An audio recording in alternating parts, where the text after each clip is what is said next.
আল্লাহ বলছে, বান্দা শুনো, এমন অসংখ্য পাথর আছে যেই পাথর থেকে আমি আল্লাহর ভয়ে পাথরের কান্না পানি হয়ে বের হয়ে আসে।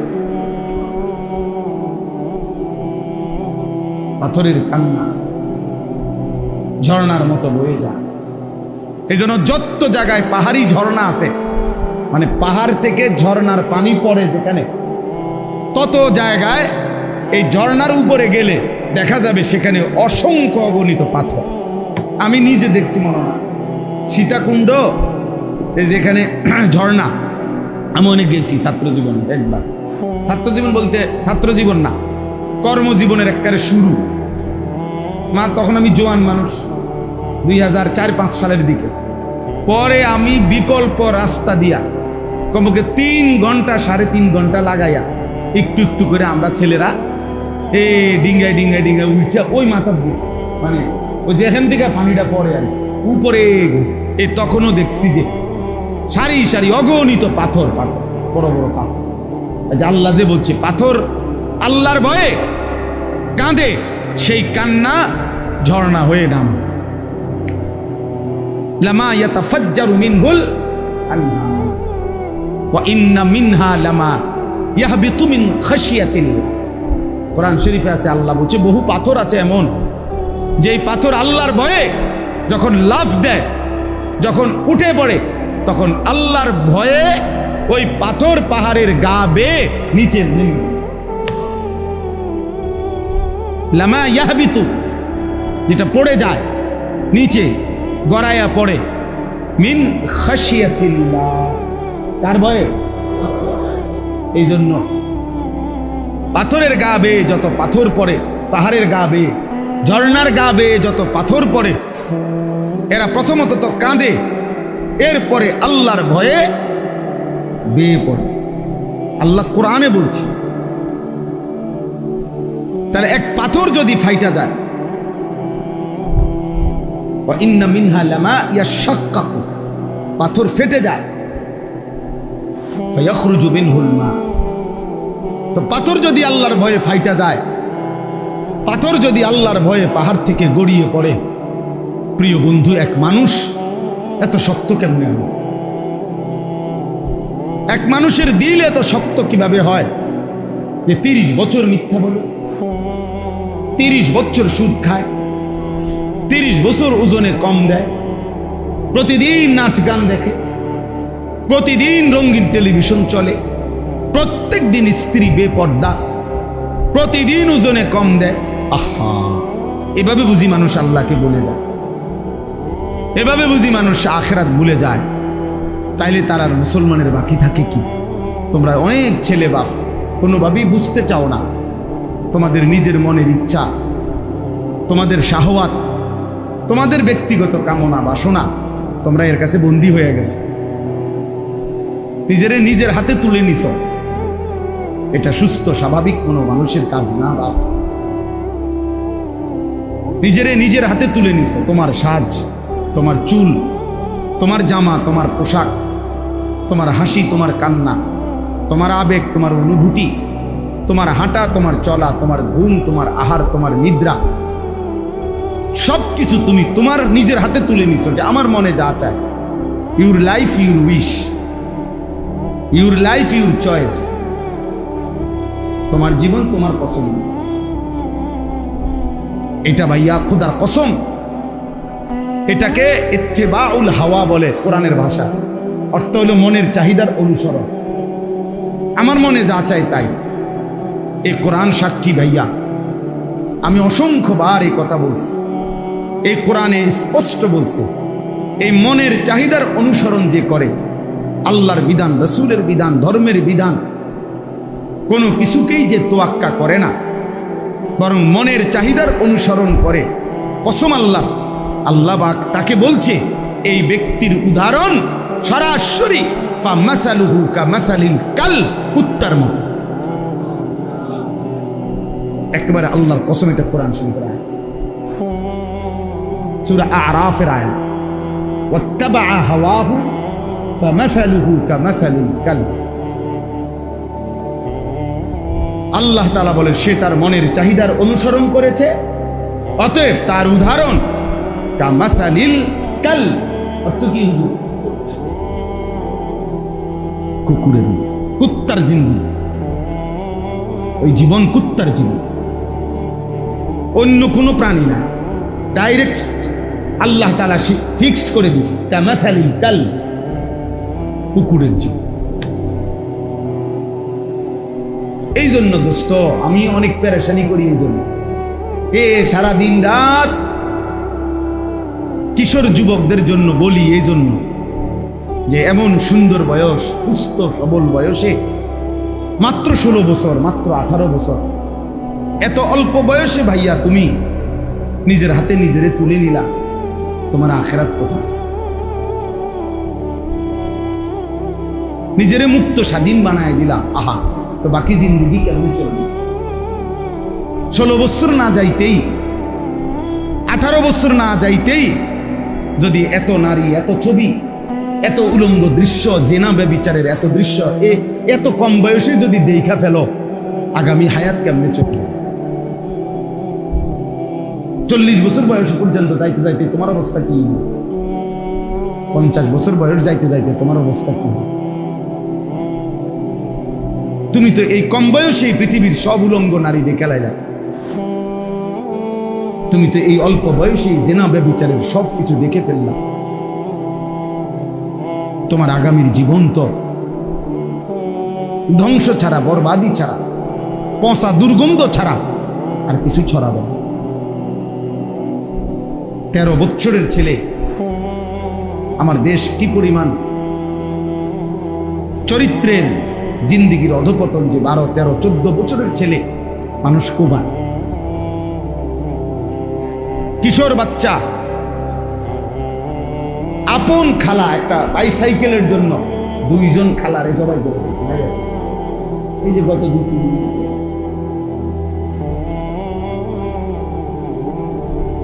হ্যাঁ, বিষয়টা কি? বিষয়টা কি? শহরে বন্দরে 14-15 বছরের কিশোর জ্ঞান, তার শরীরের চাইতে লম্বা চাফাতি দিয়া মানুষ কোপা।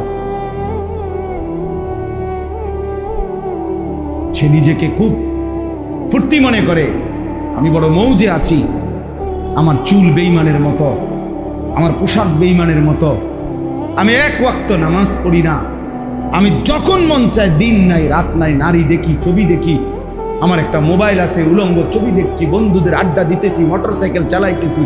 কই এই পৃথিবীর কেউ নাই, আমার মা বাবা, আত্মীয় স্বজন, দেশ, বংশধর, একটা লোক নাই যে আমারে বাধা দিবে।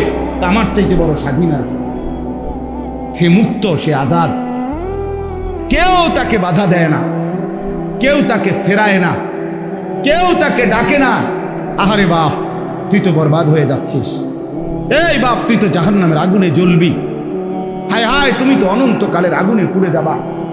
এই কথাটুকু কেউ তার জন্য 1 ফোঁটা চোখের পানি ফেলে না, কেউ তারে ফিরায় না। মা বাপ যেন নির্বাক তাকায় আছে, সন্তানের অধপতন চোখের সামনে দেখতেছে, মাও খায়, বাপেও খায়, ঘুমায়, সবাই সবার মতো চলতেছে, আর চোখের সামনে মানব সন্তান চরিত্রহীন, লম্পট, দুশ্চরিত্র হয়ে, চূড়ান্তভাবে বখাটে হয়ে জীবনটা শেষ করে দিচ্ছে। কেন এমন হলো যুবক? তোমাদের যাদের জীবনে সারা দিনে, সারা বছরে, 6 মাসে 9 মাসে কেউ তোমারে আল্লাহর দিকে ফিরায় না, তোমারে নামাজের কথা বলে না, আখিরাতের কথা বলে না, তোমার চরিত্র সুন্দরের কথা বলে না। কেন বলে না? কেন বলে না? খোদার কসম আমি মনে রাখবো বাপ, কারো মনে শুইনো না প্রয়োজনে, কিন্তু আমার এই কথা মনে রাখো, কারণ একটাই, তোমার উপরে আল্লাহর লানত পড়ছে।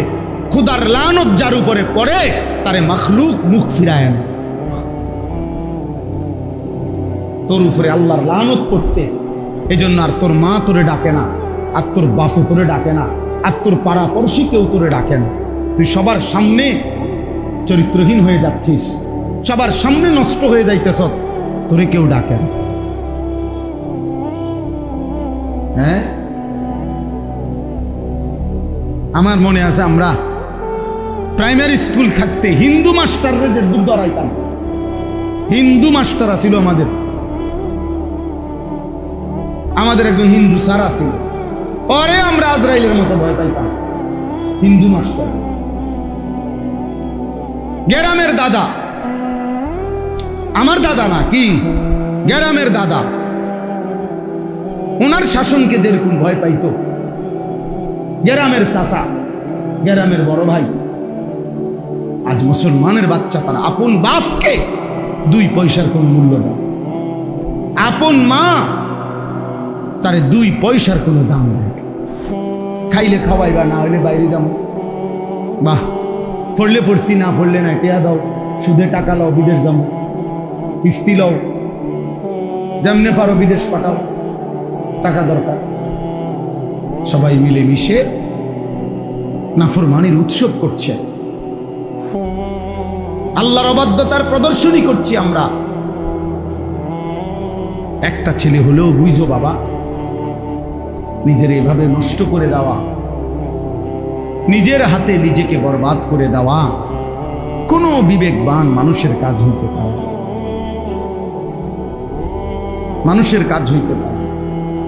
এটা জন্তু জানোয়ারের জন্য মানাইতে পারে, ইনসানের জন্য এটা মানায় না, মানায় না।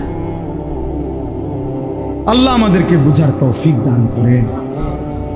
এই জন্য আমার দোস্ত, আমার নওজোয়ান, ফেরা দরকার, ফেরা আল্লাহর দিকে ফেরা দরকার। আমার বাপ, আমার ভাই, প্রিয় ভাই, রাগ হইও না।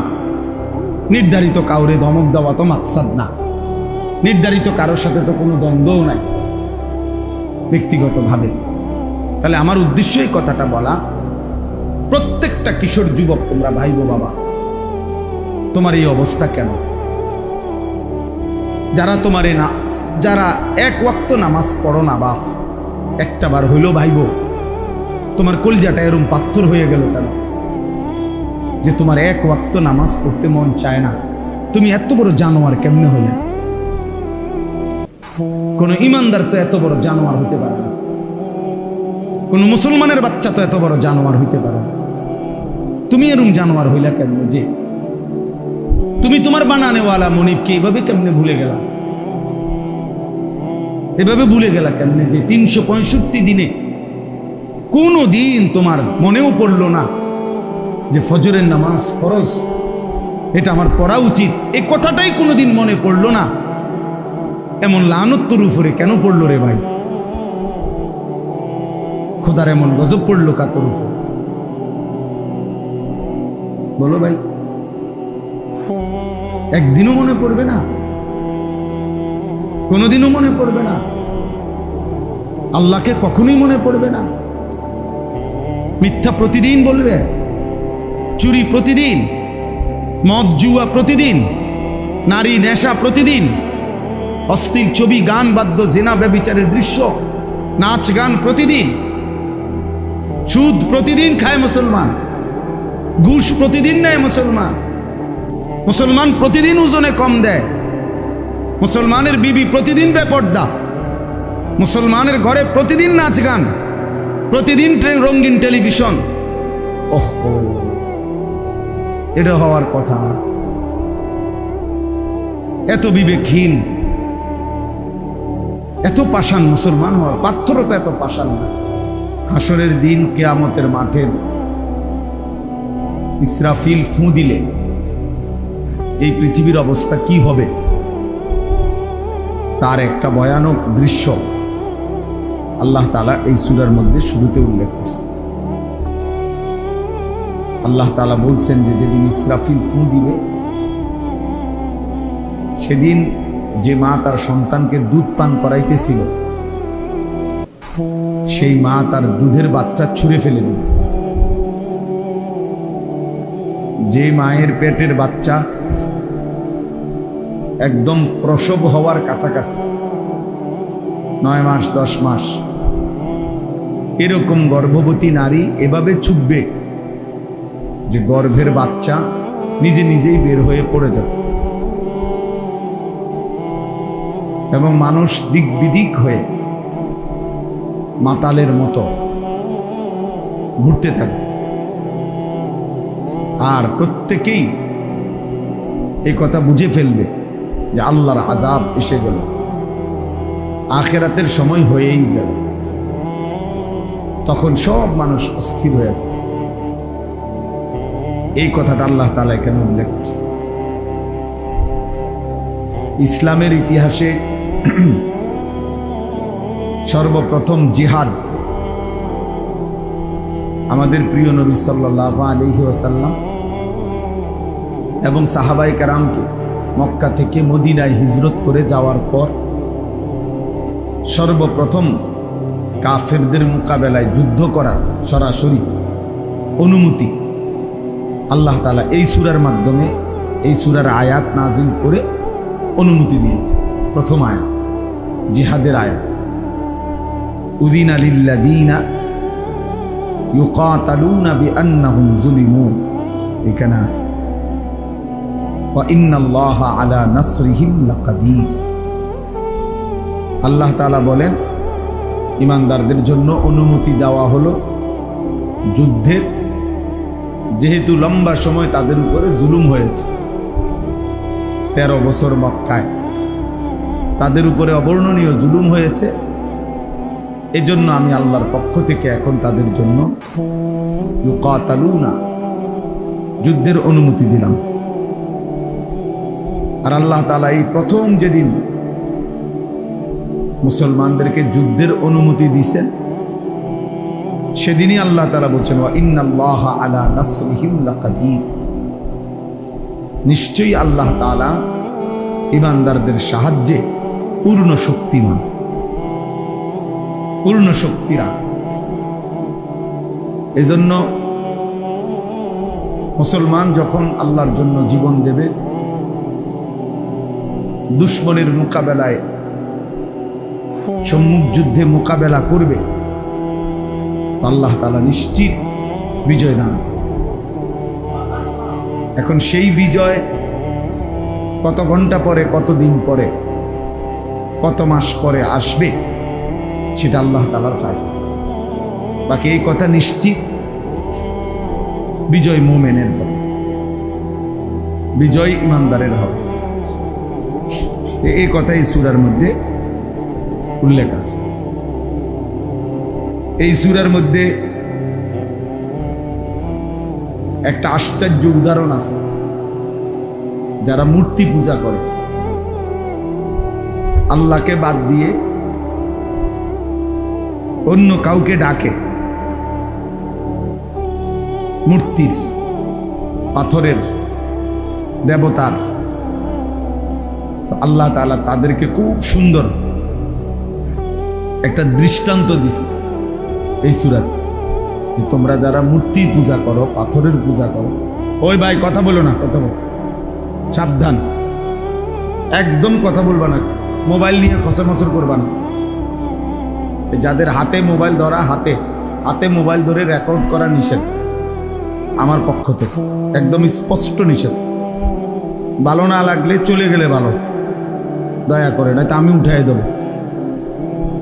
আমি এটা পছন্দ করি না, সদবদর মানুষ আমার পছন্দ না। আমি কোনো এখানে ভোটে দাঁড়াইছি না যে আপনার কাছে ইলেকশনের জন্য আসছি, আমি জনপ্রিয়তা দিয়ে বা করবো, আমি ধর ইলেকশনে দাঁড়াইতাম না, কোনো ইচ্ছাই নাই। আমি জোর করে কইলেও না, আপনি বলবেন আপনাদের দেয় কেউ না, দরকার নেই, দেওয়ানোরও দরকার, দেওয়ানোরও দরকার না, আমিও নিতাম না, কেউ আমার না। এই জন্য বললাম আল্লাহর কথা বলা, আল্লাহর কথা বলার জন্য আসছে। এই জন্য ভাইয়া খামখেয়ালি করা ঠিক না। আল্লাহর ঘর মসজিদ সর্বোচ্চ আদবের জায়গা, সর্বোচ্চ শ্রদ্ধা, ভক্তি, সম্মান, মহব্বতের জায়গা। আল্লাহ নবী সাল্লাল্লাহু আলাইহি সাল্লাম বলেন, মসজিদের প্রতি যার প্রচন্ড ভালোবাসা, হাসরের দিন সে আল্লাহর আরশের নিচে ছায়া পাবে। এটা হাদিস। যেই 7 ধরনের ব্যক্তিকে কিয়ামতের দিন আল্লাহ পাকের আরশের ছায়া দেওয়া হবে, তন্মধ্যে একটা হলো ওই ব্যক্তি, রাজুলুন কলবুহু মুআল্লাকুন বিল মাসাজিদ, যার অন্তর আল্লাহর ঘর মসজিদের সাথে লেগে আছে, মানে যার দিল পড়ে আছে মসজিদ, যার মন পড়ে থাকে মসজিদ। মানুষ বলে, মা ছিলাম যদিও বিদেশে কিন্তু মন পড়েছিল তোমার কাছে। মানুষ বিবিকে বলে, ছিলাম যদিও বাহিরে কিন্তু মন পড়েছিল তোমার কাছে, দিল পড়েছিল তোমার কাছে। তো এক মুমিনও যদিও কর্মের প্রয়োজনে বাহিরে যায়, কিন্তু সত্যিকার মুমিনের দিল অন্তরাত্মা পড়ে থাকে মসজিদের মধ্যে। আবার আসবো কখন, আবার আমার মালিককে সেজদা দেব কখন, আবার আজান হবে কখন, আবার নামাজের ওয়াক্ত হবে। হাদিসের মধ্যে আছে, আমাদের প্রিয় নবী সাল্লাল্লাহু আলাইহি ওয়াসাল্লাম মাঝে মাঝে নামাজের ওয়াক্ত হইলেই সাথে সাথে তৎক্ষণাৎ হযরত বেলালকে বলতেন, বেলাল কুম, আরে দাঁড়াও না, আজান দাও, জলদি আজান। আরিহনা বিসসালাহ, আমরা আমাদের দিল নামাজের মাধ্যমে শান্ত করি, অর্থাৎ জলদি জলদি আজান দাও। নামাজ শুরু করতাম, আল্লাহকে সিজদা দেওয়া শুরু করব, দিল শান্ত হবে। রাহাত, আরিহনা, আরাম লাভ করব, প্রশান্তি লাভ করব বিসসালাত, নামাজের মাধ্যমে, নামাজের মাধ্যমে। তাইলে নবীজি সাল্লাল্লাহু আলাইহি সাল্লাম অস্থির হয়ে থাকতেন, আবার কখন আজান হবে, আবার কখন সিজদা দেব, আবার কখন নামাজ পড়ব। এটা মুমিনের সিফাত, মুমিনের বৈশিষ্ট্য, যে মুমিনের দিল মসজিদে পড়ে থাকে। এজন্য মসজিদের প্রতি হৃদয়ের টান, অন্তরের ভালোবাসা বহুত জরুরি, বহুত জরুরি, অনেক বড় গুরুত্বপূর্ণ। এজন্য ভাইয়া মসজিদে কোনো খামখেয়ালি না করে। যার কষ্ট হয় গরমে, বিরক্তিতে, যে কোনো রকমের, সে চলে গেলে বা আমার কোনো এতটা সংখ্যার কোনো কিছু নাই, যে লোক কম না বেশ, আমি এগুলা নিয়ে এতটা ভাবির, এত সময়ও নাই আমার, এত কিছু ভাববার টাইম নেই। আল্লাহর জন্য বলতে থাকে, আমি বুঝি। আজকে আমরা আলহামদুলিল্লাহ দুপুরবেলা মাত্র 30 থেকে 40 জন হাজি সাহেবের জন্য প্রায় 2 ঘন্টা বয়ান করছি। গুনা হাজি, কারণ এটা ট্রেনিংয়ে আসছে। হাজি এর বাড়ি করতে হয় না, নির্ধারণ করে। তাইলে আল্লাহর জন্য বলতে হয়, কারণ সংখ্যা দিয়ে আমি করবো কি, বেশি না কম এটা কোনো বিষয়। আচ্ছা চলেন, তো বলতেছিলাম সূরা হজ্জের কথা, মনে আসেনি কোন সূরা? এই সূরাতে আল্লাহ তাআলা একটা চমৎকার উদাহরণ দিয়েছে। আল্লাহ বলছে, আচ্ছা হে মানুষ, তোমরা যারা আল্লাহকে বাদ দিয়ে মূর্তি দেবতার পূজা করো, আমি তোমাদের কাছে জানতে চাই, লান ইয়াখলুকু যুবাবান ওয়ালা বিজতামাউ লা, তোমরা তাদেরকে বলো যে তারা সবাই মিলে একসাথে হয়ে একটা মাছি বানায় দিতে, একটা কি বানায় দিতে, বড় আতি দরকার না, আতি লাগতো না, একটা কি বানাই দাও, মাছি বানায়। আল্লাহ বলেন লান ইয়াখলুকু যুবাবান, তারা তো একটা মাছিও বানাইতে পারবে। ওয়ালা বিজতামাউ লাহু, এটা বানাইবার জন্য তারা যদি সবাই একসাথে হয়, সারা পৃথিবীর সব দেবতা, সব মূর্তি একসাথে হলেও তো একটা মাছিও কি করতে পারবে না। এবার আল্লাহ তাআলা বলেন, আচ্ছা যাও, মাছি বানাইতে পারবে না, তো আমি আল্লাহ তাআলা আরেকটু নামাইয়া দিই, সহজ করে দিই। সেটা কি? ওয়া ইন্নাস লুবহুমুজ যুবাবু শাইআন লা ইয়াস্তানকিযুহু মিনহু। এবার আল্লাহ বলেন, তাহলে বলো যে যদি এই দেবতা মূর্তির গায়ে একটা মাছি পড়ে, তো তারে কও এই মাছিটা তাড়ায় দিতে, বানানোর দরকার নেই। এর গায়ে যে মশা বই মাছি বসে, তা এই মাছিটা একটু সরাই দিতে কর, তাড়াই দিতে। তো আল্লাহ তাআলা বলেন লা ইয়াস্তানকিজুহু মিনহু, সে তো তার শরীর থেকে এই মাছিটাও সরাইতে পারবে। আল্লাহ তাআলা বলেন দুফাত তালিবু ওয়াল মাতলুবু, অতএব তোমরা যারা চাচ্ছ দেবতার কাছে, তোমরাও দুর্বল, যার কাছে চাচ্ছ সেও কি দুটোটাই বেওকুফ।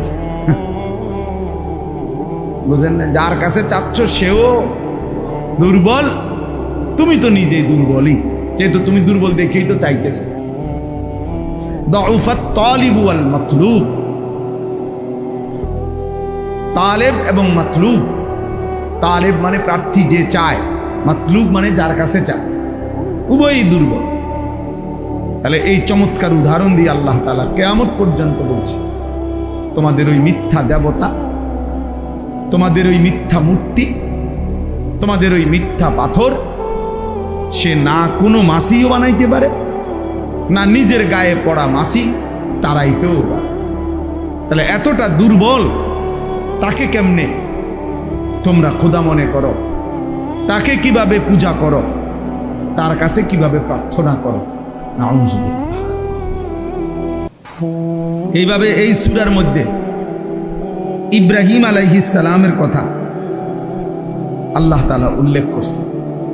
ইব্রাহিম আলাইহিস সালাম, আল্লাহ তাআলা বলছেন মিল্লাতা আবিকুম ইব্রাহিম হুয়া সাম্মাকুমুল মুসলিমিন।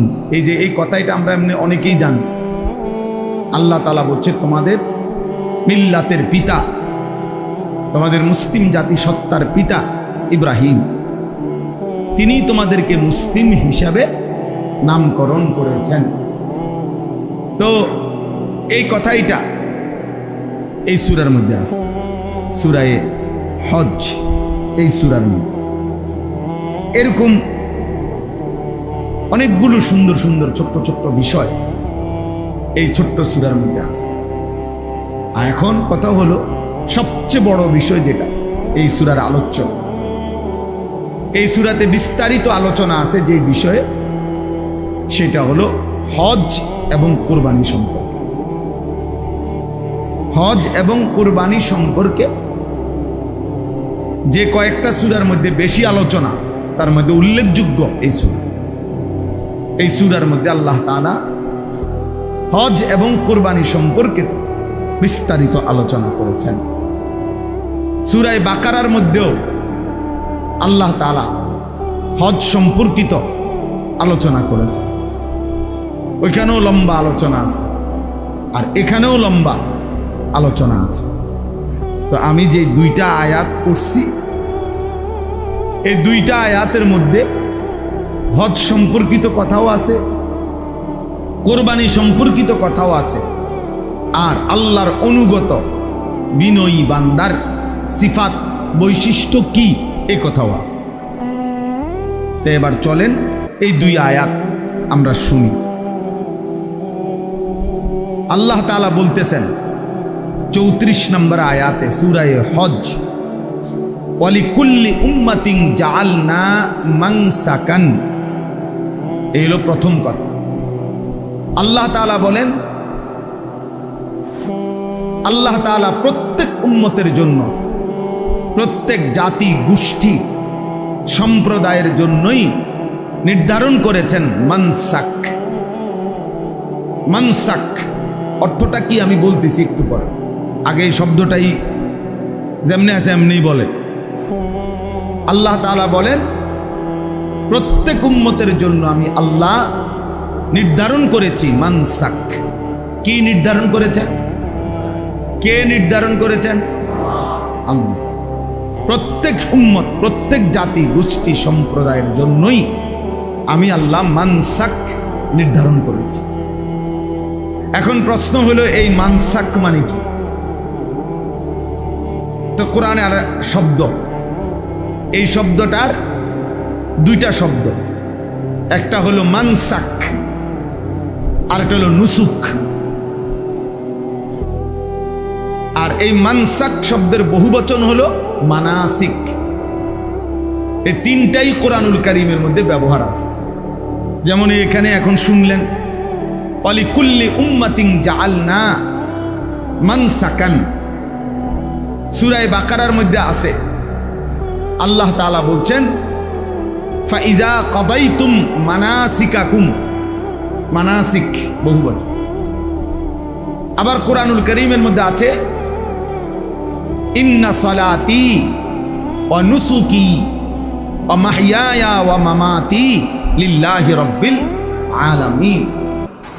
তাহলে কাছাকাছি শব্দ, নুসুক, মানসাক, মানাসিক, এই তিন শব্দেরই একই অর্থ। তিন শব্দেরই একই অর্থ। অর্থটা কি? অর্থ তিনটা। এই শব্দটির তিনটা অর্থ।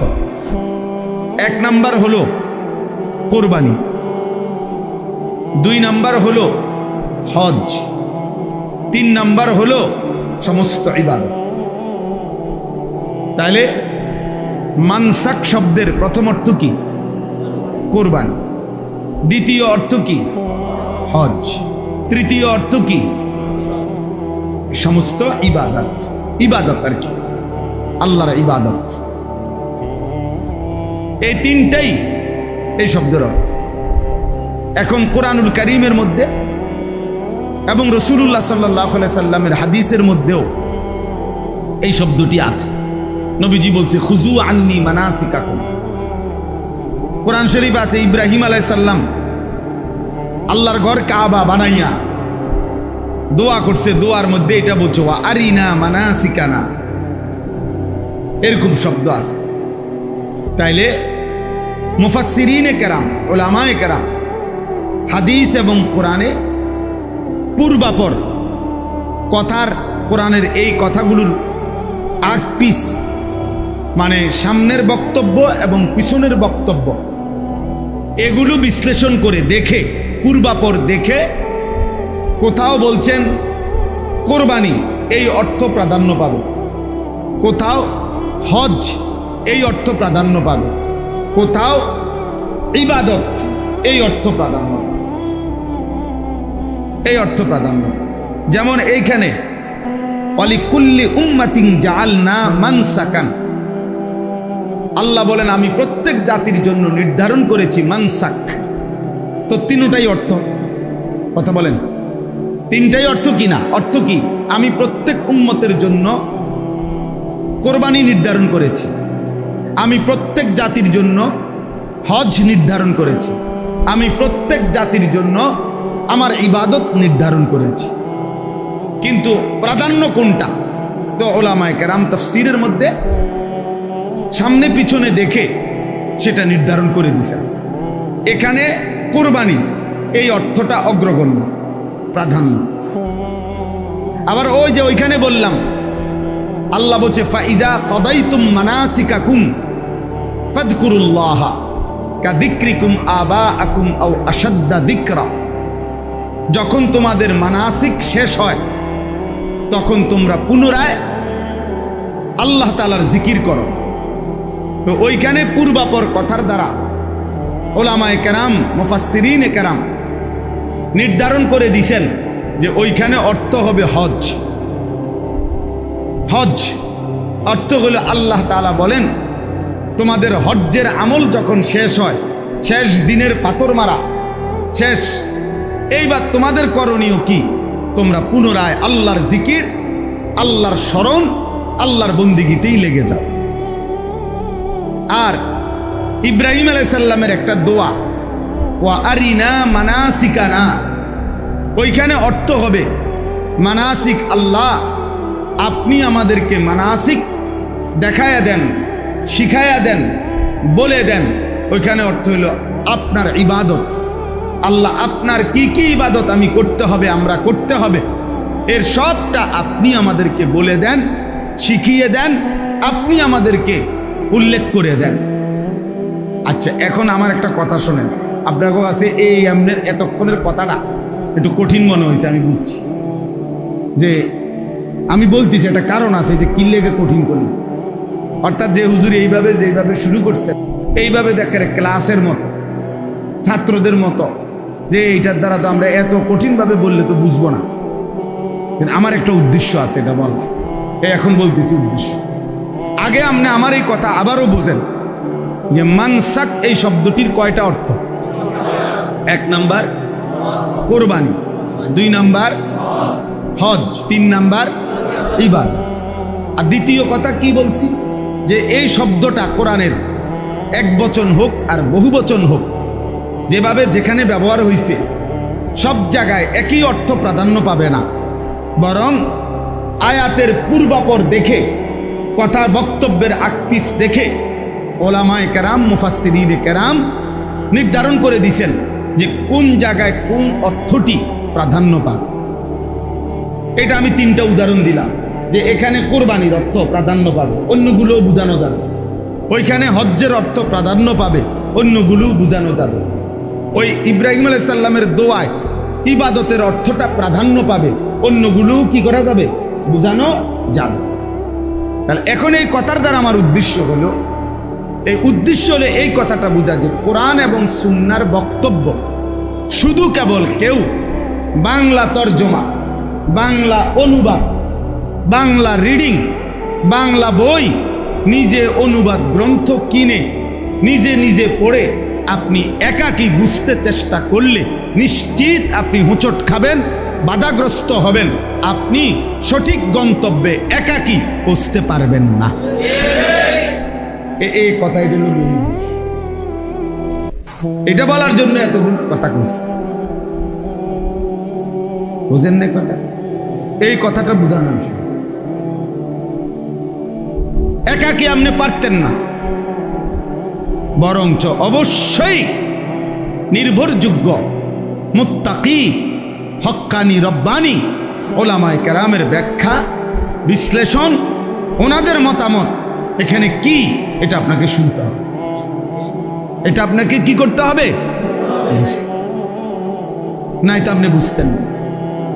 আপনি নিজে নিজে বাংলা পড়লে বুঝতেন না, আপনি সঠিক ব্যাখ্যা, সঠিক বিশ্লেষণ উদ্ধার করতে পারবেন না। এইটাই আমরা বর্তমান প্রজন্মের, বর্তমান নতুন জেনারেশনকে এটা বুঝাইতে চাই। বর্তমান জেনারেশনের মধ্যে একটা বড় অংশ যারা কিছুটা ধর্ম মানে, ইসলামকেও পছন্দ করে, কিন্তু তাদের একটা বড় রোগ হইল নতুন প্রজন্মের অনেক লোক, অনেকেই নিজে নিজে ইসলামকে বুঝতে চেষ্টা করে, নিজে নিজে। গতকালকেও একজন বড়, গত পরশুদিন এই বাংলাদেশের একজন প্রতিষ্ঠিত বড় নেতা টকশোর বক্তব্যের মধ্যে বলছে যে মোল্লাতন্ত্র চলবে না, ইসলাম ভিন্ন জিনিস। ইসলাম তার আব্বাই যেটা দিছে, তার বাপের থেকে আসছে ইসলাম। বুঝেন নাই কথা? আমরা মোল্লা যেটা বলবো এটা কোনো ইসলাম না, তার আব্বাই যেটা বলছে সেটা ইসলাম, তার দাদাই মাটির তলের থেকে বলছে। মানে এটা বুঝাইতে চাইছে হুজুরদের এই ব্যাখ্যা, আলেমদের এই ব্যাখ্যা ধরলে হবে না, আপনি নিজে বুঝতে হইব। আপনি বাংলা পড়বেন, আপনি অনুবাদ দেখবেন, আপনি নিজের থেকে একটা বুঝে নিবেন। আপনি বলছে হাফ প্যান্ট, আপনি বুঝবেন ফুল প্যান্ট, বলছে পায়জামা, আপনি বুঝবেন লুঙ্গি। বুঝেন নাই কথা? এই হলো অবস্থা, এই হলো হালাত। আজকে অনেক নারীবাদী যারা নারী সংস্কারের নামে যাদের বিষয়টা নিয়ে খুব আলোচনা, এবং ওলামায়ে কেরাম তীব্র প্রতিবাদ করছে। সারা বাংলাদেশের ওলামায়ে কেরাম, তাওহীদি জনতা, যে কোরআন সুন্নাহ বিরোধী অনেকগুলো ধারা নারী সংস্কার কমিশনের মধ্যে দেওয়া হয়েছে। এখন এরা কোনোভাবে এ কথাটা বলে না যে কোরআন সুন্নাহ বিরোধী না, এই কথাটা, এটার কথা কয় না, কেবল বারবার এটা বুঝাইতে চায় যে ধর্মকে নারীর অধিকারের জন্য টেনে আনা সমীচীন না। এখানে ধর্মের কোনো বিষয় না, নারীর মতামত পেশ করবে, সে নিজের মতো স্বাধীনতা ভোগ করবে, নারীকে তার নিজের মতামত, নিজের বক্তব্য, নিজের ইচ্ছা, নিজের রুচি, সে কি সন্তান নিবে না নিবে না, সে কি স্বামীর সাথে থাকবে না থাকবে না, এটা সব কিছুতেই তার যৌনতা এবং তার সন্তান ধারণ, তার সকল কিছুতে তাকে তার মতামত, তার স্বাধীনতা স্বাভাবিকভাবে দিয়ে দিতে হবে। এবং সে যেটা মনে করে, তারা 10 জন মহিলা মিল্লা, 100 জন মহিলা মিল্লা যেটা মনে করে যে এটা আমাকে দরকার, তো এটা দিতে হবে। এখানে ধর্মের সাথে যদি সংঘর্ষ বাজে, কোরআনের সাথে সংঘর্ষ বাজে, তাহলে কোরআনকে সরাইতে হবে, নারীর অধিকার প্রতিষ্ঠিত করতে হবে।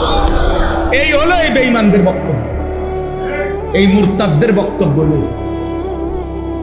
কথা বুঝছি দোস্ত? তুমগো রে বলি ভাইয়া, কষ্ট হলে চলে যাও ভাই। এই তুমগো কোনারে খামখেয়ালি করো না ভাইয়া, তোমারে কই, তুমি ডাইনে বামে চাইও না, তোমারে বলি,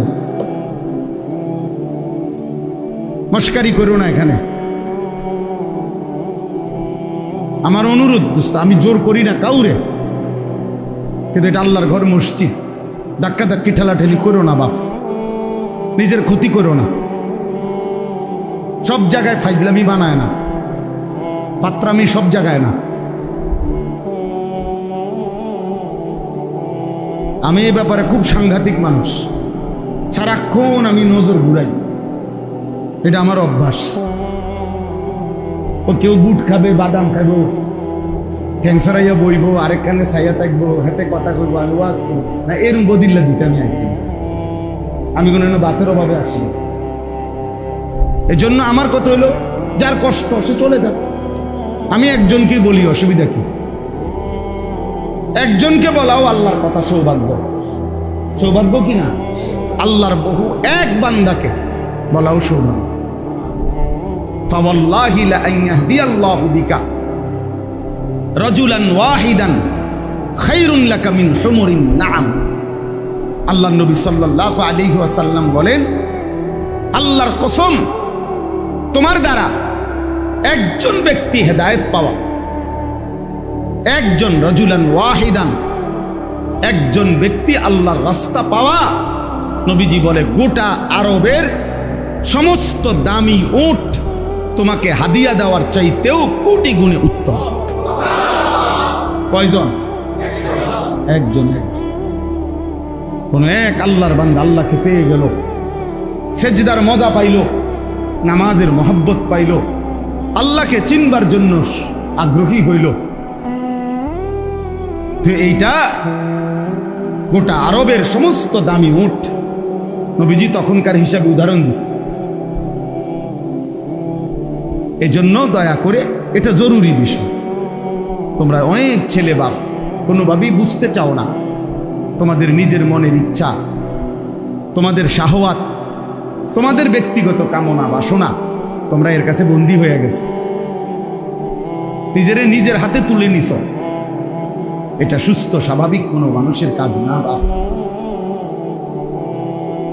নিজের হাতে তুলে নিছ। তোমার সাজ, তোমার চুল, তোমার জামা, তোমার পোশাক, তোমার হাসি, তোমার কান্না, তোমার আবেগ, তোমার অনুভূতি, তোমার হাঁটা, তোমার চলা, তোমার ঘুম, তোমার আহার, তোমার নিদ্রা, সব কিছু তুমি তোমার নিজের হাতে তুলে নিছো, যে আমার মনে যা চায়। Your life your wish, your life your choice. তোমার জীবন তোমার পছন্দ। এটা ভাইয়া খুদার কসম, এটাকে ইত্তেবাউল হাওয়া বলে কোরআনের ভাষা। অর্থ হলো মনের চাহিদার অনুসরণ, আমার মনে যা চাই তাই। এই কোরআন সাক্ষী ভাইয়া, আমি অসংখ্যবার এই কথা বলছি। এই কোরআনে স্পষ্ট বলছে, এই মনের চাহিদার অনুসরণ যে করে, আল্লাহর বিধান, রসুলের বিধান, ধর্মের বিধান, কোনো কিছুকেই যে তোয়াক্কা করে না, বরং মনের চাহিদার অনুসরণ করে, কসম আল্লাহ, আল্লাহ পাক তাকে বলছে, এই ব্যক্তির উদাহরণ সরাসরি ফামাসালুহু কামাসালিল কাল, কুত্তার মতো। একেবারে আল্লাহর কসম, এটা কোরআন শরীফের আয়াত, সূরা আরাফের আয়াত। ওয়াত্তাবা হাওয়াহু ফামাসালুহু কামাসালিল কাল। আল্লাহ তাআলা বলে, সে তার মনের চাহিদার অনুসরণ করেছে, অতএব তার উদাহরণ কামাসালিল কাল, অর্থ কি? কুকুরের, কুত্তার জিন্দগি, ওই জীবন কুত্তার জীবন, অন্য কোনো প্রাণী না। ডাইরেক্ট আল্লাহ তাআলা ফিক্সড করে দিস কামাসালিল কাল, কুকুরের জীবন। এই জন্য দোস্ত আমি অনেক পেরেশানি করি, এই জন্য সারা দিন রাত কিশোর যুবকদের জন্য বলি, এই জন্য যে এমন সুন্দর বয়স, সুস্থ সবল বয়সে, মাত্র 16 বছর, মাত্র 18 বছর, এত অল্প বয়সে ভাইয়া তুমি নিজের হাতে নিজেরে তুলে নিলা, তোমার আখিরাত কোথায়? নিজেরে মুক্ত স্বাধীন বানায় দিলা, আহা, তো বাকি জিন্দগি কেমন চলবে? 16 বছর না যাইতেই, 18 বছর না যাইতেই যদি এত নারী, এত ছবি, এত উলঙ্গ দৃশ্য, জেনা ব্যভিচারের এত দৃশ্য এত কম বয়সে যদি দেখা ফেলো, আগামী হায়াত কেমনে চলবে? 40 বছর বয়স পর্যন্ত যাইতে যাইতে তোমার অবস্থা কি? 50 বছর বয়স যাইতে যাইতে তোমার অবস্থা কি? তুমি তো এই কম বয়সে পৃথিবীর সব উলঙ্গ নারী দেখে লাইলা, তুমি তো এই অল্প বয়সে জেনা ব্যভিচারের সব কিছু দেখে ফেললা। তোমার আগামীর জীবন তো ধ্বংস ছাড়া, বরবাদি ছাড়া, পচা দুর্গন্ধ ছাড়া আর কিছুই ছড়াবে না। 13 বছরের ছেলে, আমার দেশ কি পরিমাণ চরিত্রের জিন্দিগির অধপতন, যে 12, 13, 14 বছরের ছেলে মানুষ কোবায়। কিশোর বাচ্চা, আপন খালা একটা বাইসাইকেলের জন্য 2 জন খালারে জবাই করে, এই যে গত 2 দিন।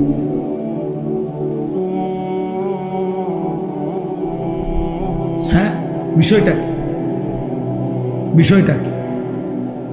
শহরে বন্দরে 14-15 বছরের কিশোর জ্ঞান, তার শরীরের চাইতে লম্বা সাফাতি দিয়া মানুষ কোপায়। সে নিজেকে খুব ফুর্তি মনে করে, আমি বড় মৌজে আছি, আমার চুল বেঈমানের মতো, আমার পোশাক বেঈমানের মতো, আমি 1 ওয়াক্ত নামাজ পড়ি না, আমি যখন মন চায় দিন নাই রাত নাই নারী দেখি, ছবি দেখি, আমার একটা মোবাইল আছে, উলঙ্গ ছবি দেখছি, বন্ধুদের আড্ডা দিতেছি, মোটরসাইকেল চালাইতেছি। কই এই পৃথিবীর কেউ নাই, আমার মা বাবা, আত্মীয় স্বজন, দেশ, বংশধর, একটা লোক নাই যে আমারে বাধা দিবে। আমার চাইতে বড় স্বাধীন, সে মুক্ত, সে আজাদ, কেউ তাকে বাধা দেয় না, কেউ তাকে ফেরায় না, কেউ তাকে ডাকে না, আহারে বাপ তুই তো বরবাদ হয়ে যাচ্ছিস, এই বাপ তুই তো জাহান্নামের আগুনে জ্বলবি, হায় হায় তুমি তো অনন্তকালের আগুনে পুড়ে যাবা। এই কথাটুকু কেউ তার জন্য 1 ফোঁটা চোখের পানি ফেলে না, কেউ তারে ফিরায় না। মা বাপ যেন নির্বাক তাকায় আছে, সন্তানের অধপতন চোখের সামনে দেখতেছে, মাও খায়, বাপেও খায়, ঘুমায়, সবাই সবার মতো চলতেছে, আর চোখের সামনে মানব সন্তান চরিত্রহীন, লম্পট, দুশ্চরিত্র হয়ে, চূড়ান্তভাবে বখাটে হয়ে জীবনটা শেষ করে দিচ্ছে। কেন এমন হলো যুবক? তোমাদের যাদের জীবনে সারা দিনে, সারা বছরে, 6 মাসে 9 মাসে কেউ তোমারে আল্লাহর দিকে ফিরায় না, তোমারে নামাজের কথা বলে না, আখিরাতের কথা বলে না, তোমার চরিত্র সুন্দরের কথা বলে না। কেন বলে না? কেন বলে না? খুদার কসম আমি মনে রাখবো বাপ, কারো মনে শুইনো না প্রয়োজনে, কিন্তু আমার এই কথা মনে রাখো, কারণ একটাই, তোমার উপরে আল্লাহর লানত পড়ছে। খুদার লানত যার উপরে পড়ে তারে মাখলুক মুখ ফিরায় না। তোর উপরে আল্লাহর লানত পড়ছে, এই জন্য আর তোর মা তোরে ডাকে না, আর তোর বাপু তোরে ডাকে না, আর তোর পাড়াপড়শি কেউ তোরে ডাকে না।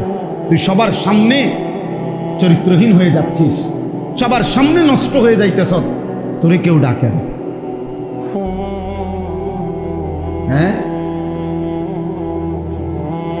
আমার মনে আছে আমরা প্রাইমারি স্কুল থাকতে হিন্দু মাস্টাররা যে দুধ ধরাইতাম, হিন্দু মাস্টার ছিল আমাদের, আমাদের একজন হিন্দু স্যার আছেন, পরে আমরা আজরাইলের মতো ভয় পাইতাম। হিন্দু মাস্টার, গ্রামের দাদা, আমার দাদা না কি, গ্রামের দাদা, ওনার শাসনকে যেরকম ভয় পাইতো, গ্রামের চাচা, গ্রামের বড় ভাই, আজ মুসলমানের বাচ্চা তার আপন বাপকে 2 পয়সার কোনো মূল্য নেই, আপন মা তারে 2 পয়সার কোনো দাম নেই। খাইলে খাওয়াইবা, না হইলে বাইরে যাবো, বাহ পড়লে পড়ছি, না পড়লে না, টিয়া দাও, সুদে টাকা লাও, বিদেশ যাবো, কিস্তি লাও, যেমনে পারো বিদেশ পাঠাও, টাকা দরকার। সবাই মিলে মিশে নাফরমানির উৎসব করছে, আল্লাহর অবাধ্যতার প্রদর্শনী করছি আমরা। একটা ছেলে হলেও বুঝো বাবা, নিজের এভাবে নষ্ট করে দেওয়া, নিজের হাতে নিজেকে বরবাদ করে দেওয়া কোনো বিবেকবান মানুষের কাজ হইতে পারে, মানুষের কাজ হইতে পারে। এটা জন্তু জানোয়ারের জন্য মানাইতে পারে, ইনসানের জন্য এটা মানায় না, মানায় না। আল্লাহ আমাদেরকে বুঝার তৌফিক দান করেন। এই জন্য আমার দোস্ত, আমার নওজোয়ান, ফেরা দরকার, ফেরা দরকার, আল্লাহর দিকে ফেরা দরকার। এত বড় মালিকের নাফরমানি। শ্রোতা আসছে এখন,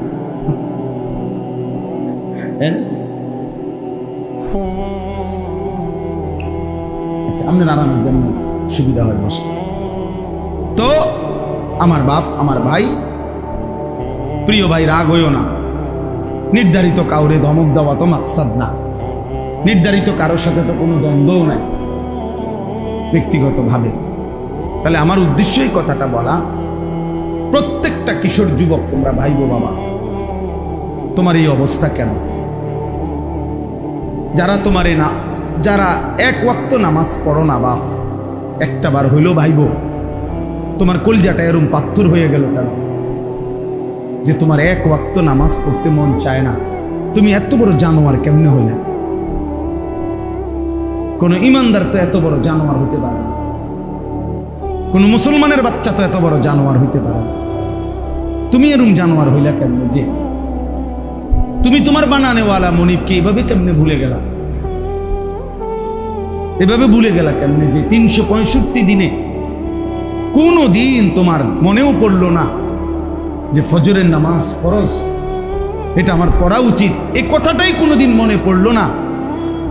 এমন লানত তোর উপরে কেন পড়লো রে ভাই? খোদার এমন গজব পড়লো কা তোর উপরে? বলো ভাই, একদিনও মনে পড়বে না? কোনোদিনও মনে পড়বে না? আল্লাহকে কখনোই মনে পড়বে না? মিথ্যা প্রতিদিন বলবে, চুরি প্রতিদিন, মদ জুয়া প্রতিদিন, নারী নেশা প্রতিদিন, অশ্লীল ছবি, গান, বাদ্য, জেনা, ব্যভিচারের দৃশ্য, নাচ গান প্রতিদিন, সুদ প্রতিদিন খায় মুসলমান, ঘুষ প্রতিদিন নেয় মুসলমান, মুসলমান প্রতিদিন ওজনে কম দেয়, মুসলমানের বিবি প্রতিদিন বেপর্দা, মুসলমানের ঘরে প্রতিদিন নাচ গান, প্রতিদিন রঙিন টেলিভিশন। ওহো, এটা হওয়ার কথা না। এত বিবেকহীন, এত পাষাণ মুসলমান হওয়ার পাথরতা এত পাষাণ না। কোরআন শরীফে সূরা বাকারাতে আছে, আল্লাহ তাআলা বলছেন, ওয়া ইন্না মিনাল হিজারাতি লামা ইয়াতাফাজ্জারু মিনহুল আনহার। আল্লাহ বলছে, বান্দা শুনো, এমন অসংখ্য পাথর আছে যেই পাথর থেকে আমি আল্লাহর ভয়ে পাথরের কান্না পানি হয়ে বের হয়ে আসে। পাথরের কান্না ঝর্ণার মতো বয়ে যায়। এই জন্য যত জায়গায় পাহাড়ি ঝর্ণা আছে, মানে পাহাড় থেকে ঝর্ণার পানি পড়ে যেখানে, তত জায়গায় এই ঝর্ণার উপরে গেলে দেখা যাবে সেখানে অসংখ্য অগণিত পাথর। আমি নিজে দেখছি, মনে হয় সীতাকুণ্ড, এই যেখানে ঝর্ণা, আমি অনেক গেছি ছাত্র জীবন, একবার। ছাত্র জীবন বলতে ছাত্র জীবন না, কর্মজীবনের একেবারে শুরু। তখন আমি জোয়ান মানুষ, 2004-05 সালের দিকে। পরে আমি বিকল্প রাস্তা দিয়া কমপক্ষে 3 ঘন্টা 3.5 ঘন্টা লাগাইয়া একটু একটু করে আমরা ছেলেরা ডিঙ্গায় উঠে ওই মাথার দিয়েছি, মানে ওই যেখান থেকে পানিটা পরে আর উপরে গেছে। তখনও দেখছি যে সারি সারি অগণিত পাথর বড় বড় পাথর। আল্লাহ যে বলছে পাথর আল্লাহর ভয়ে কাঁদে, সেই কান্না ঝর্ণা হয়ে নামে। লামা ইয়াতাফাজ্জারু মিনহুল আনহার ওয়া ইন্না মিনহা লামা ইয়াহবিতু মিন খাশিয়াতিল্লাহ। কোরআন শরীফে আছে, আল্লাহ বলছে বহু পাথর আছে এমন যেই পাথর আল্লাহর ভয়ে যখন লাফ দেয়, যখন উঠে পড়ে, তখন আল্লাহর ভয়ে ওই পাথর পাহাড়ের গা বেয়ে নিচে নেমে। লামা ইয়াহবিতু, যেটা পড়ে যায় নিচে গড়াইয়া পড়ে, মিন খাশিয়াতিল্লাহ, কার ভয়ে? এই জন্য পাথরের গা বেয়ে যত পাথর পড়ে, পাহাড়ের গা বেয়ে, ঝর্ণার গা বেয়ে যত পাথর পড়ে, এরা প্রথমত তো কাঁদে, এরপরে আল্লাহর ভয়ে বেয়ে পড়ে। আল্লাহ কোরআনে বলছে। তাহলে এক পাথর যদি ফাইটা যায়, ওয়া ইন্না মিনহা লামা ইয়াশাক্কাকু, পাথর ফেটে যায়, ফায়াখরুজু মিনহুল মা। তো পাথর যদি আল্লাহর ভয়ে ফাইটা যায়, পাথর যদি আল্লাহর ভয়ে পাহাড় থেকে গড়িয়ে পড়ে, প্রিয় বন্ধু, এক মানুষ এত শক্ত কেমনে হয়? এক মানুষের দিল এত শক্ত কিভাবে হয় যে 30 বছর মিথ্যা বলে, 30 বছর সুদ খায়, 30 বছর ওজনে কম দেয়, প্রতিদিন নাচ গান দেখে, প্রতিদিন রঙিন টেলিভিশন চলে, প্রত্যেক দিন স্ত্রী বেপর্দা, প্রতিদিন ওজনে কম দেয়। আহা, এভাবে বুঝি মানুষ আল্লাহকে ভুলে যায়, এভাবে বুঝি মানুষ আখিরাত ভুলে যায়। তাইলে তার আর মুসলমানের বাকি থাকে কি? আল্লাহ আমাদেরকে বুঝার তৌফিক দান করেন। চলেন, আমার কথা আমি শেষ করতে হবে। একে তো গরম, রাত অনেক হয়েছে, এই জন্য আপনাদের কাছে আমি এটা বুঝাইতে চাই। আমার যে কথাটা মূল কথা ছিল যে মান সাকান, এই শব্দটা 3 অর্থে বুঝায়। এই জন্য কোরআনুল কারীমের বহু শব্দ বাক্য এমন আছে যেটার একাধিক অর্থের কি আছে, সম্ভাবনা আছে, একাধিক ব্যাখ্যার অবকাশ রাখে। সেক্ষেত্রে ওলামায়ে কেরামের সংস্পর্শ, সত্যিকার মুত্তাকি আলেমে দ্বীনের সান্নিধ্য এবং উনাদের থেকে সরাসরি বুঝা না ছাড়া, নিজে নিজে বুঝতে যাওয়া, পদস্খলন ছাড়া, অ্যাক্সিডেন্ট ছাড়া, বিপদ ছাড়া, আখিরাতের বরবাদি ছাড়া আর কিছু ডেকে আনবে।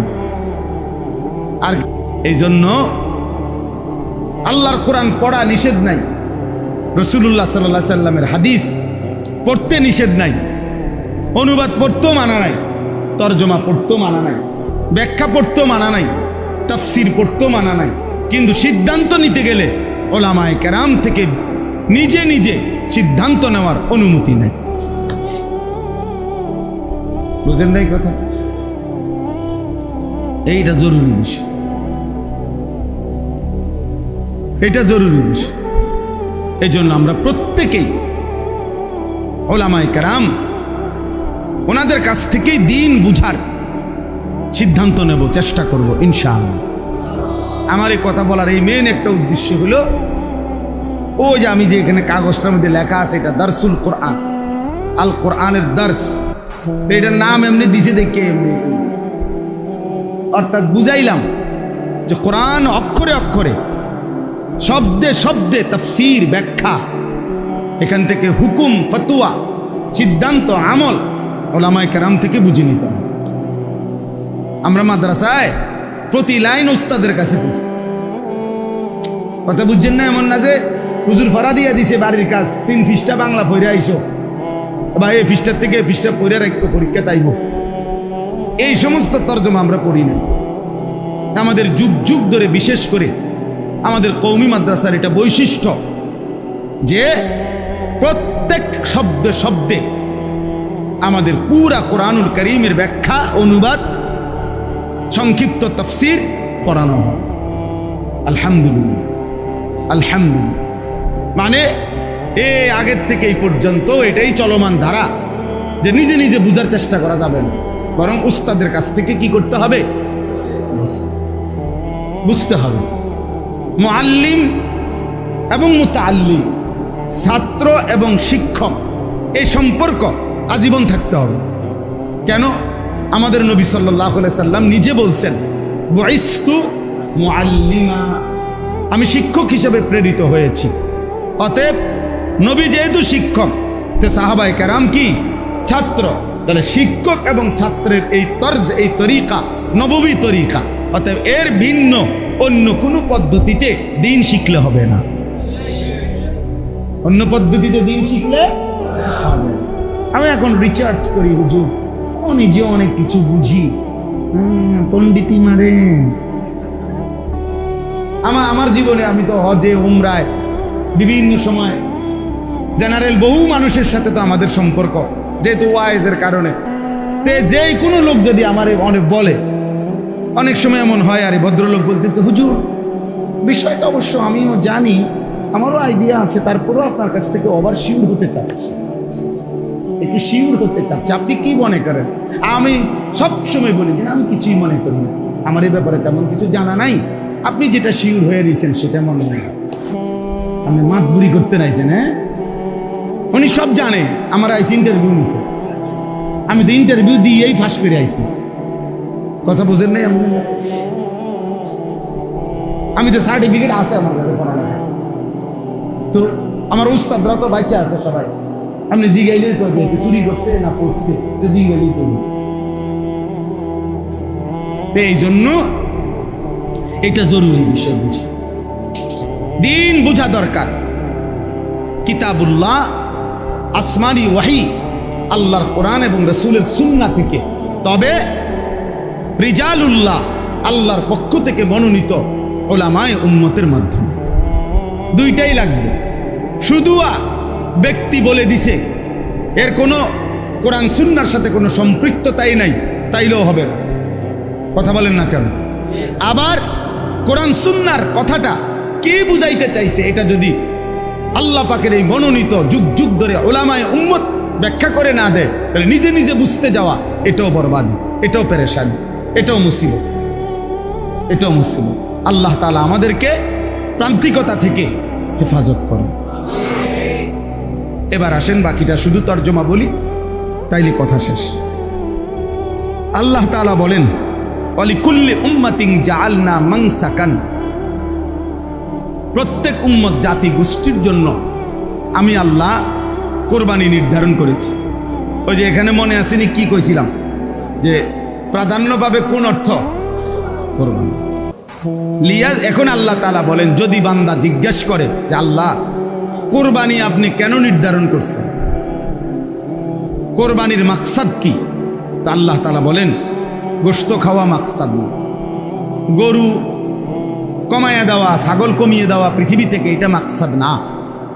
বরং মাকসাদ এক নাম্বার, লিয়াযকুরুসমাল্লাহ আলা মা রাযাকাহুম মিন বাহিমাতিল আনআম, কোরবানির দিনে নির্ধারিত হালাল যে চতুষ্পদ প্রাণী, যেগুলো আমি আল্লাহ আমার রাসূলের মাধ্যমে অনুমোদন দিয়েছি, গরু, ছাগল, ভেড়া, বকরি, দুম্বা, মহিষ, নাকি ওট, যেগুলো আমি আল্লাহ অনুমোদন দিয়েছি, সেই হালাল চতুষ্পদ প্রাণী জবাই করবার মুহূর্তে সবাই মিলে যে আমি আল্লাহর নাম উচ্চারণ করে, আল্লাহু আকবার বলে, তাকবীর দেয়, আমার নাম বলে, আল্লাহ বলে, বান্দা বিশ্বাস করো, আমার এই বুলন্দ নাম উচ্চারিত হবে, আমার নাম দিক দিগন্তে আলোচিত হবে, উচ্চ কণ্ঠে আমার ধ্বনি উঠবে, আমি এই জিকির, এই স্মরণ, আমার এই আওয়াজ, আমার এই নামের বুলন্দ ধ্বনি শুনবার জন্যই আমি আল্লাহ কোরবানির বিধান দিয়েছি। আল্লাহু আকবার, বুঝছেন? আল্লাহু আকবার, এ ধ্বনি মালিকের বড় পছন্দের। ওয়ালিতুকাব্বিরুল্লাহ আলা মা হাদাকুম, কোরআনে আছে, আল্লাহ বলছে আমি যে তোমাকে হেদায়েত দিছি, আমি যে তোমাকে ইসলাম দিয়েছি, আমি যে তোমাদেরকে নিয়ামত দিয়েছি, আমি যে তোমাদেরকে জান্নাতের সন্ধান দিছি, আমি যে তোমাদেরকে মুমিনের ঘরে দিছি, আমি যে তোমাদেরকে রমজানের রোজা দিয়েছি, আমি যে সবে কদর দিয়েছি, আমি যে এতেকাফ দিয়েছি, আমি যে ইফতার সাহারিতে নেকি দিছি, আমি যে তারাবিতে নেকি দিছি, এই যে এত কিছু জান্নাতের জন্য আমি আল্লাহ যে তোমরা বলে দিলাম, পথ দেখাইয়া দিলাম, ওয়ালি তুকাব্বিরুল্লাহ, এই খুশিতে তাকবীর দাও। কি দাও? লাগাও তাকবীর, আল্লাহু আকবার।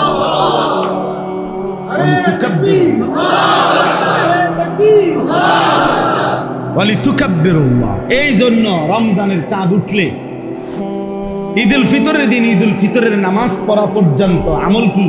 তাকবীর।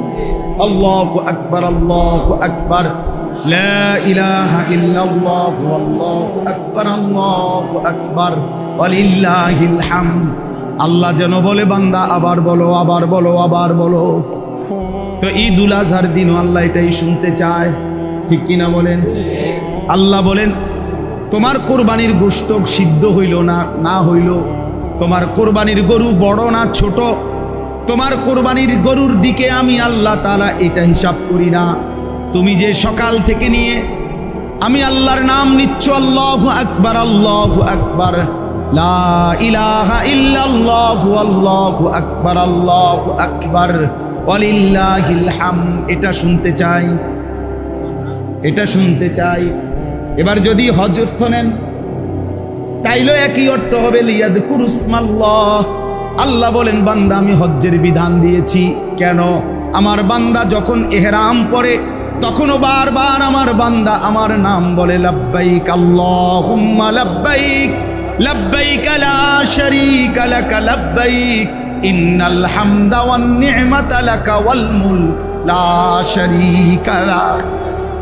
আমার তাওহীদ বুলন্দ করে, আমার নাম বুলন্দ করে। হ্যাঁ, এই জন্য সমস্ত ইবাদতের মধ্যে যদি সমস্ত ইবাদত উদ্দেশ্য নেন তো সব ইবাদতের মধ্যেই মাকসাদ আল্লাহকে স্মরণ করা। তাহলে যদি মানসাকান অর্থ কোরবানি নেন তাইলেও আল্লাহর স্মরণ, তাকবীর। যদি হজ নেন তাও আল্লাহর স্মরণ, যদি ইবাদত নেন তাও কি আর স্মরণ? আল্লাহ, আল্লাহর স্মরণ জিন্দা। এই জন্য এক মুমিনের এক ইমানদারের জীবনের সবচেয়ে বড় বৈশিষ্ট্য, এক মুমিন মানে সে তার মালিককে স্মরণ। আমার বাপ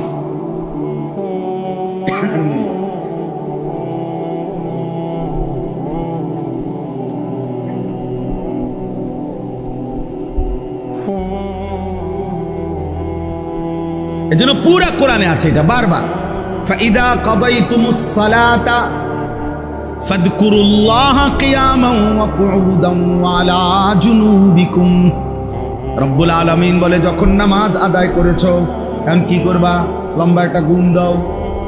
আল্লাহ বলে না, ফাযকুরুল্লাহ কিয়ামান ওয়া কুউদান ওয়া আলা জুনুবিকুম, দাঁড়িয়ে বসে শুয়ে যে অবস্থায় থাকো না কেন আমি আল্লাহর জিকির করো, আমার নাম বুলন্দ করো, আমারে ডাকো।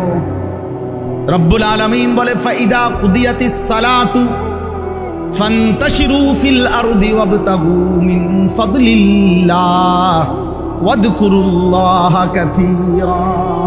নামাজ শেষ হয়েছে বান্দা, ঠিক আছে, মসজিদ থেকে বের হও, জমিনে ছড়িয়ে পড়ো, যার যেখানে রিজিক আছে রিজিকের তালাশে কর্মের ময়দানে ছুটে পড়ো। তবে বান্দা স্মরণ করো, ওয়াযকুরুল্লাহা কাসীরা। যেখানেই যাও, বাসে কিংবা গাছে, হাটে কিংবা বাজারে, ঘরে কিংবা বাহিরে, ব্যবসায় কিংবা চাকরিতে, আমি আল্লাহকে বেশি বেশি স্মরণ করো। আমারে বুইলো না, আমারে সঙ্গী বানাও। ফাইদা কাদাইতুম মানাসিকাকুম ফাযকুরুল্লাহ কাযিকরিকুম আবাআকুম আও আশাদ্দা যিকরা।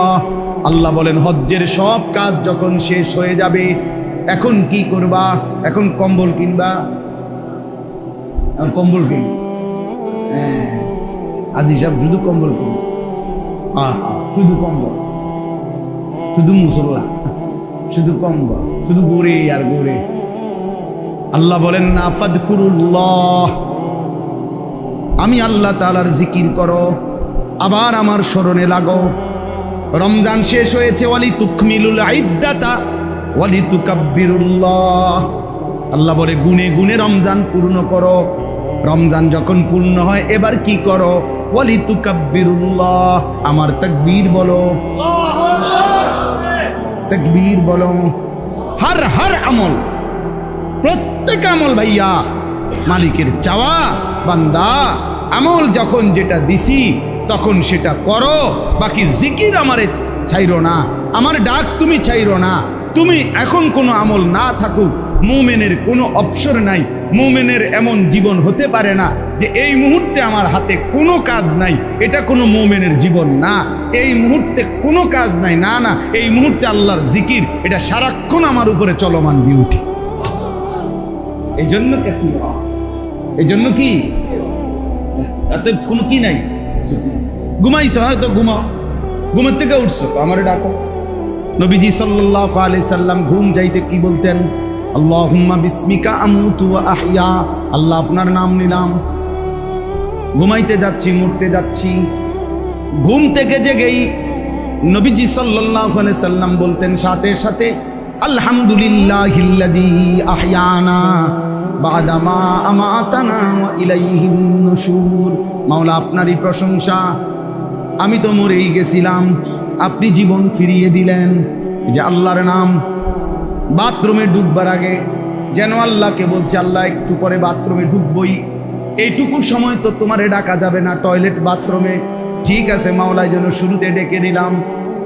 হ্যাঁ, আল্লাহুম্মা ইন্নী আউযু বিকা মিনাল খুবুসি ওয়াল খাবাইস, আগে ডেকে নিলাম। বের হইতেই সাথে সাথে রব্বুল আলামিন শিখাইছেন, নবীজি পড়ছেন, মাওলা আপনাকে কেমনে ভুলে থাকি। গফরানাকাল হামদুলিল্লাহিল্লাযী আযহাবা আন্নিল আদা ওয়া আফানি। আবার মাওলার নাম। কার নাম? এজন্য রব্বুল আলামিন বলেন, মান শাগালাহু যিকরি আন মাসআলাতি আতাইতুহু আফদালা মিম্মা উতিয়া সাইলিন। আমার কোন বান্দা যদি আমি আল্লাহর জিকির বেশি বেশি করতে গিয়ে যদি আমার কাছে দোয়া করতেও ভুলে যায়, যদি আমার কাছে নিজের প্রয়োজন বলতেও ভুলে যায়, আমি আল্লাহ ওয়াদা দিলাম, সব মানুষ চাইয়া আমি আল্লাহর থেকে যা নিয়েছে আমার জিকিরকারী বান্দাকে আমি তার চাইতে বেশি দেব। মান শাগালাহু যিকরি আন মাসআলাতি, আমার জিকির যারে দোয়ার থেকে বিরত রাখলো, দোয়া করার সময় পায় নাই। আল্লাহরে বলতে বলতে ডাকতে ডাকতে এতটা মজা পাইছে যে ফজরের ওয়াক্ত হয়ে গেছে। সুবহানাল্লাহ, আলহামদুলিল্লাহ, আল্লাহু আকবার, লা ইলাহা ইল্লাল্লাহ। বারবার আল্লাহকে ডাকছে, আল্লাহ আল্লাহ আল্লাহ আল্লাহ আল্লাহ। বন্ধু আমার, হাদিসের মধ্যে আছে, বান্দা যখনই আল্লাহকে ডাকে রব্বুল আলামিন সাথে সাথে বান্দাকে ডাকে। কোরআনেও তো আছে, ফাদকুরুনি আযকুরকুম, তুমি ডাকো বান্দা, আমিও তোমারে ডাকবো। এখান থেকে জমিন থেকে বান্দা বলে আল্লাহ, রব্বুল আলামিন আর শাজিম থেকে বলে বান্দা। বলো না বান্দা আমি তো আছি, বলো না লাব্বাইক ইয়া আবদি, ও বান্দা আমার আমি হাজির, বলো। ওয়া ইযা সাআলাকা ইবাদি আন্নী ফাইন্নী করিব, আমার বান্দা যখন কোনো কিছু চায় আমি আমার বান্দার একদম কাছে চলে আসি। আমি যেন কাছ থেকে শুনতে চাই। বল না বান্দা কি কি দরকার, বলো না বান্দা। উজিবু দাওয়াতাদ দাঈ ইদা দাআনি, যখনই আমার বান্দা ডাকে আমি আল্লাহ প্রতিটা ডাকেই জবাব দিয়ে থাকি। সুবহানাল্লাহ, কত আয়াত দরকার।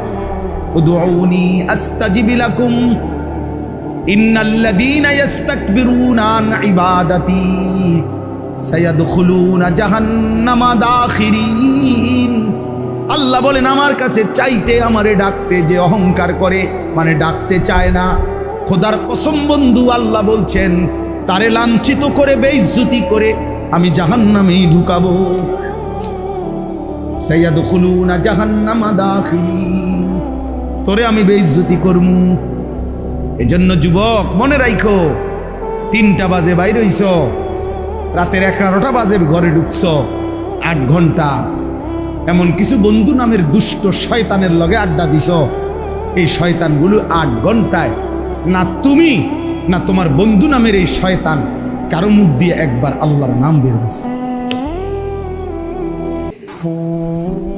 কি বন্ধুর সাথে আড্ডা দিলা?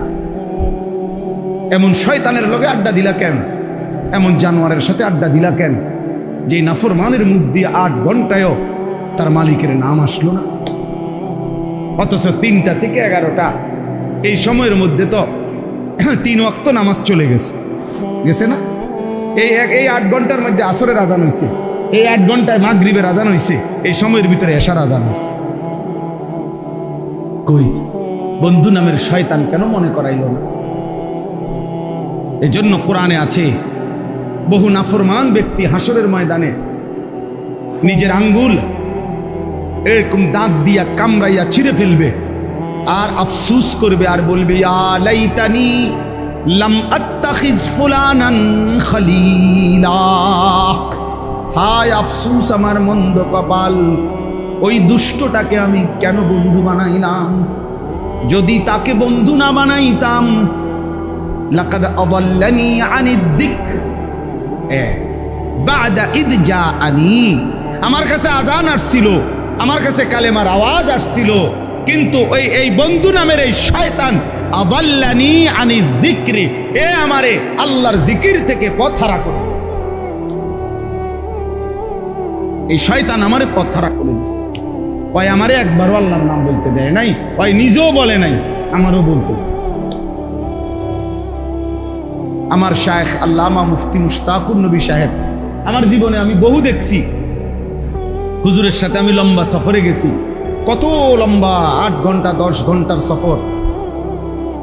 যখনই হুজুরের সাথে কোনো গল্প করতে চাইছি, গল্প মনে করেন এমনি গল্প, তার বাজে কথা না, প্রয়োজনীয় কথাই মনে করেন একটু এমনের কি গল্পর আকারে, যখনই হুজুরে দেখে গল্প জোরাইতেছি, মানে গল্পের বাইল করছি মাত্র, হুজুর সাথে সাথে বলে মৌলানা 10 বার কুল হু আল্লাহ পড়লে জান্নাতে একটা ঘর হয়, চলেন কয়টা ঘর বানাই।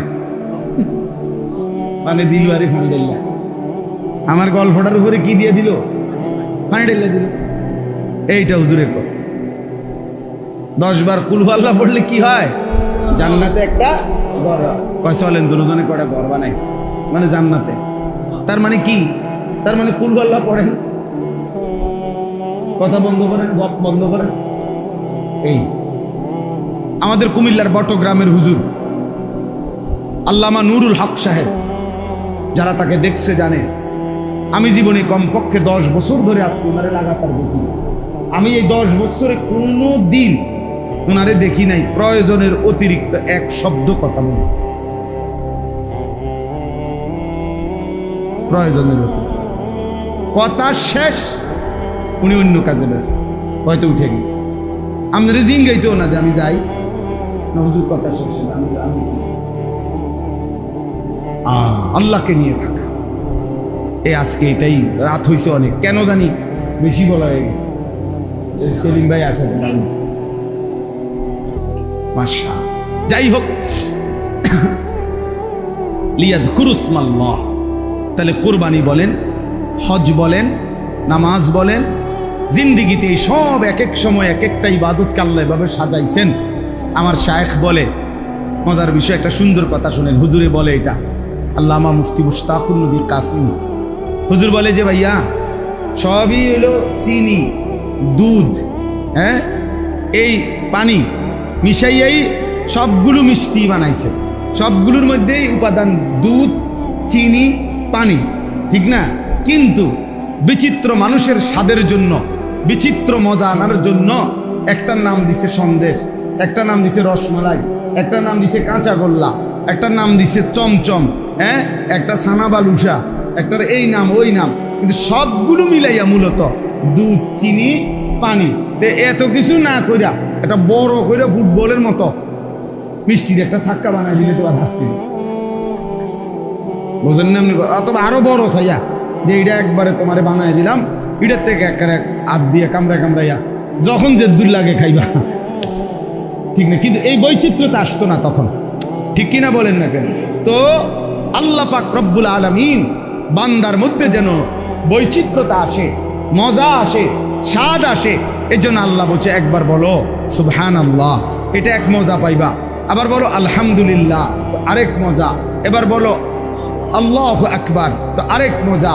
এবার বলো লা ইলাহা ইল্লাল্লাহ, এবার বলো আস্তাগফিরুল্লাহ, এবার বলো সাল্লাল্লাহু আলাইহি ওয়াসাল্লাম, এবার বলো মাশা আল্লাহ, এবার বলো নাউযু বিল্লাহ, এবার বলো আস্তাগফিরুল্লাহ, এবার বলো ইন্না লিল্লাহ। বলতে থাকো, এক এক আইটেমে বলো, তো আলাদা আলাদা ভিন্ন ভিন্ন, কিন্তু ঘুরে ফিরে সবগুলোর মূল মাকসাদ আল্লাহ। লিয়াযকুরু ইসমাল্লাহ, রবের নাম জিন্দা করা। কার নাম? আল্লাহ। ফাইলাহুকুম ইলাহুন ওয়াহিদ ফালাহু আসলিমু, অতএব তোমাদের ইলাহ কেবলই একজন। কয়জন? ফালাহু আসলিমু, কাজেই আমার বান্দা সেই আল্লাহর দিকেই ঝুঁকে পড়ো, সেই আল্লাহর কাছেই নিজেকে সমর্পণ করো। ওয়াবাশশিরিল মুখবিতিন, আল্লাহ বলে বন্ধু আমি আল্লাহর প্রতি অনুগত বিনয়ী যত বান্দা, আমার এমন প্রতিটা বান্দাকে জান্নাতের সুসংবাদ দিয়ে দেন। আল্লাযীনা ইদা যুকিরাল্লাহু ওয়াজিলাত কুলুবুহুম, আল্লাহ বলেন কেমন বান্দা বিনয়ী, কেমন বান্দা আমার অনুগত, কেমন বান্দার জন্য জান্নাতের সুসংবাদ। এক নম্বরে হলো আমি আল্লাহর জিকির যখন করে, সাথে সাথে যখন তাদের অন্তর আমি আল্লাহর ভয়ে কাঁপতে থাকে, তাদের জন্য জান্নাতের সুসংবাদ।